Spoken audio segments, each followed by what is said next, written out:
Voy a intentar contestar a las preguntas en la medida que sepa, por el orden de las intervenciones. Bien, es verdad que ha habido, como es lógico, intervenciones sobre el mismo tema. El primer tema, que es muy interesante por parte de la representante del Bloque Nacionalista Gallego, sobre la imagen fiel de los estados financieros. Y al hilo de esto comenta si ha habido, o si yo creo que ha habido, algún tipo de artificio o que artificialmente se han valorado los estados financieros. Evidentemente las cosas no suceden del día a la noche, aunque hay determinados activos financieros que pueden tener una depreciación muy importante de un día para otro. Todo hay que decirlo. Hay caídas espectaculares de la bolsa que tienen lugar de un momento para otro. Pero evidentemente las cosas no suceden de un día para otro. Voy a contestar tajantemente. En mi opinión, no ha habido dolo en el tema de los balances. No ha habido ánimo de engañar.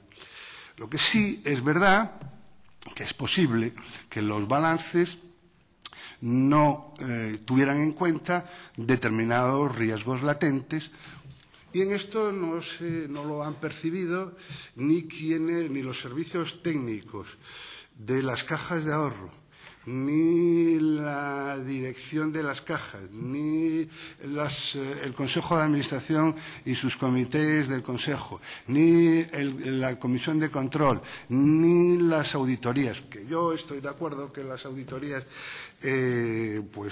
tenemos muchos ejemplos en la historia financiera contemporánea de poca eficiencia por parte de las auditorías.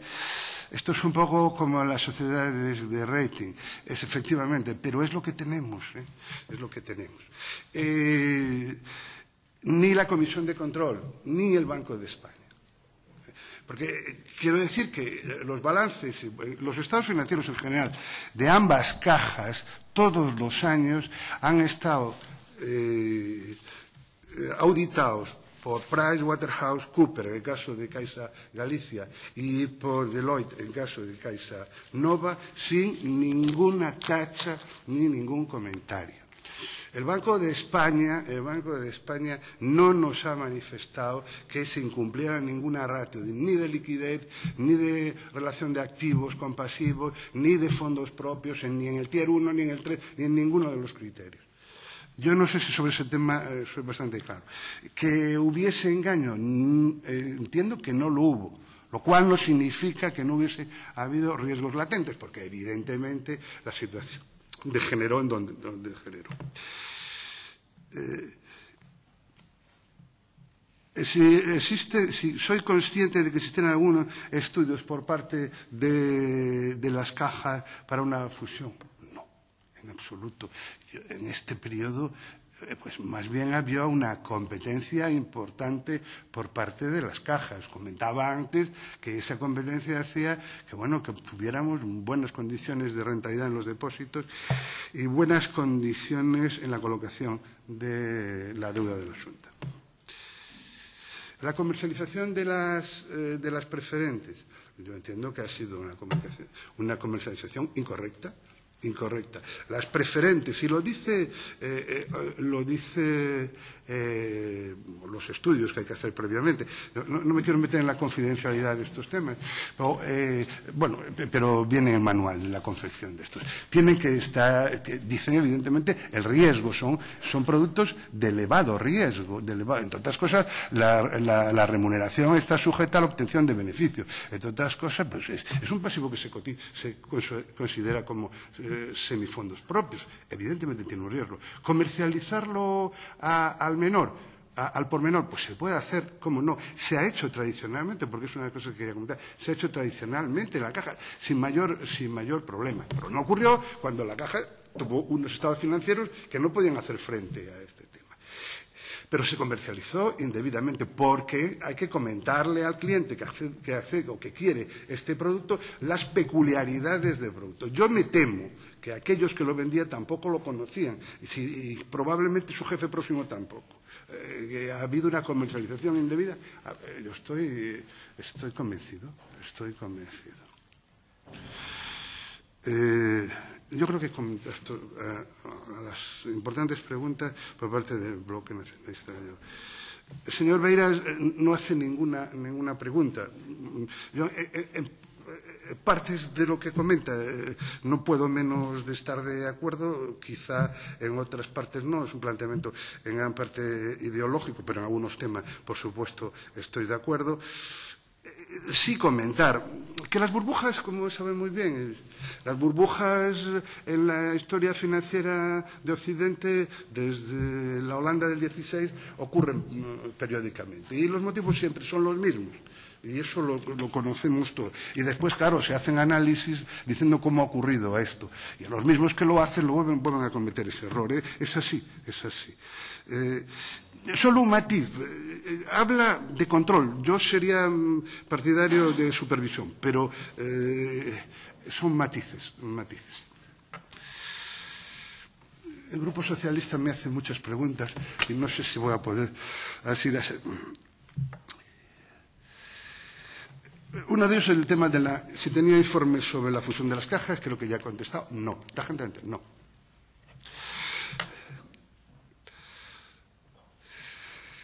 ¿Se podía prever lo que iba a suceder con los datos? Difícilmente. Es cierto que hay teóricos que han hablado de esto. Siempre se ha hablado sobre la crisis de la burbuja inmobiliaria en España y no acababa de suceder. ¿Se podía prever? Pues hay quien lo ha previsto. No han sido los mayoritarios, pero sí, se podía prever, porque indicios hubo, difícilmente. ¿Tenían desmesurado interés por crecer? Sí, tenían un interés importante. Lo comenté yo inicialmente, una de las causas, esto es el crecimiento. Los crecimientos muy importantes tienen elevado riesgo, lo cual no significa que sean decisiones alocadas, tienen mayor riesgo.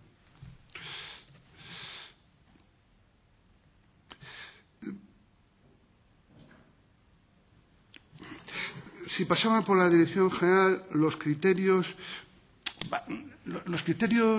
de distribución, de comercialización, los tenían el plan estratégico de las cajas, pasaban por su comité de dirección, por su consejo de administración.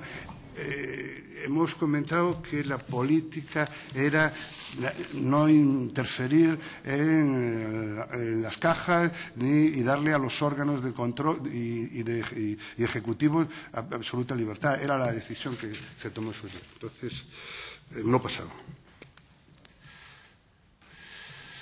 Sobre el tema del ladrillo. Bueno, sí teníamos conocimientos de la evolución de cómo invertían en los distintos sectores. Todo el país se invertía en ladrillo porque había ladrillo. ¿Podían tener las cajas problemas de liquidez? Podían, en la medida, y también lo comenté antes, que si crece la financiación mayorista, teniendo en cuenta que por parte del activo, sobre todo ellas que daban hipoteca, tienes un activo que rota muy poco, tienes un riesgo de transformación. Un riesgo de transformación que sí existe. El riesgo de transformación trae consigo un beneficio, de financias a tipos distintos. Sí tiene un riesgo de transformación, que ellos tuvieron su comité de activos y pasivos y además, bueno, pues en los que estaban presentes pues las más prestigiosas instituciones financieras del país que les aconsejaba. Si tenía conocimiento por parte de la Xunta de Galicia de las retribuciones de los directivos, el blindaje en absoluto. Si tenía posibilidades de conocerlo, no. Que hubo malas prácticas de los gestores sobre el tema de las preferentes, hemos comentado. Sobre el tema del crecimiento, del importante crecimiento de balance y en determinados sectores, también. Por eso estamos en esta situación. Y lo de las preferentes y subordinadas, es que de las preferentes y subordinadas que están hoy en vigor y que donde tenemos el problema, el importante problema que es de la comercialización al minorista, es que durante este periodo es que no ha habido ninguna emisión. Yo tengo aquí, me tomo la molestia de apuntarlas, pero las que publica Nueva Galicia Banco en relación con el problema de los preferentes, ninguna ha sido emitida. Pero eso no es obvio. Yo no quiero tampoco responsabilizar a nadie, pero bueno, no tuvimos que autorizar ninguna.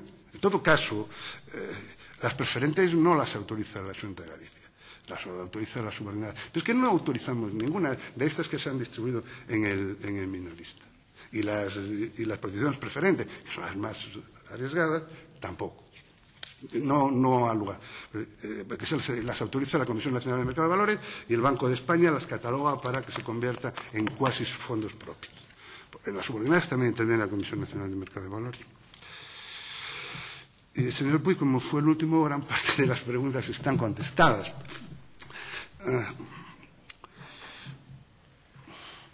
Sobre el tema de la propiedad difusa, no es una pregunta, es un tema teórico, que, bueno, opiniones. Yo soy de la opinión que la propiedad esté definida contribuye. Yo no digo que el tener la propiedad difusa sea la causa de todo esto, digo que no ha colaborado. Sobre el seguimiento de los datos, vamos a ver, aunque, y esto lo uno a otra pregunta, naturalmente que había seguimiento de los datos y se hacían informes con carácter periódico, trimestral, uno mensual, otro trimestral, con el que se enviaba al consejero y un anual que se recogía. Eran informes de seguimiento, eran informes de control de gestión. Vamos a ver.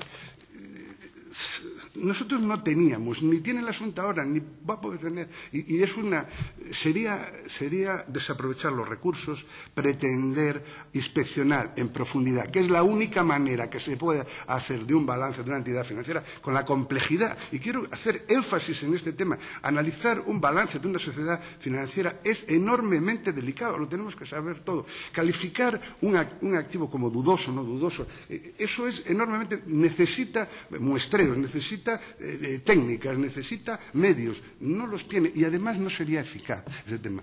Es eficaz y lo han hecho todas las comunidades autónomas y me parece de lo más racional ir de la mano del Banco de España, porque además de ser eficaz, el propio Banco de España siempre nos decía, bueno, os informaremos, os tendremos al tanto y este trabajo lo sabemos hacer, en otros términos. Pero es que es lo que teníamos que, es lo que a toro pasado volveríamos a hacer lo mismo y lo tienen que hacer todas las comunidades autónomas. Pero ¿cómo vamos a un equipo de inspectores profesionales? Nos llamarían de verdad. Creo que insistir sobre ese tema no me parece racional. La supervisión iba de manos del Banco de España como debe de ser. Y uno sobre el Banco Central Europeo, bueno, pues yo soy de la idea que es buena cosa que el Banco Central Europeo inspeccione todos los bancos, porque de esta forma tendremos credibilidad, los bancos podrán emitir en los mercados internacionales y obtendremos buenos dividendos. Lamentablemente no tenemos credibilidad. Y no tenemos credibilidad porque hemos hecho las cosas mal, y es así. Ha tenido que venir gente de fuera a creerse el análisis de nuestros bancos. Me estoy yendo. Sobre las preferentes, yo creo que ya he contestado. Los contactos con el Banco de España. La palabra preferente no es la adecuada. Teníamos contactos periódicos con el Banco de España. Teníamos contactos periódicos con el Banco de España. Yo he estado con el consejero en una ocasión, estuve con el gobernador, después tuvimos una comida con el jefe de la inspección. He estado un par de veces antes en el Banco de España. Bueno, tenemos contactos periódicos. A veces cuando había algún tema consultábamos con el Banco de España, pero vamos, quien nos decía siempre que bueno, que no nos, en ocasiones hemos iniciado la pregunta, no nos preocupáramos, que el tema lo tenían bajo control. Sobre operaciones corporativas no tenía ninguna información, pero es que creo que no las hubo. Pero bueno, no sé si contestaba todo. Creo que sí. Yo creo que sí. Gracias.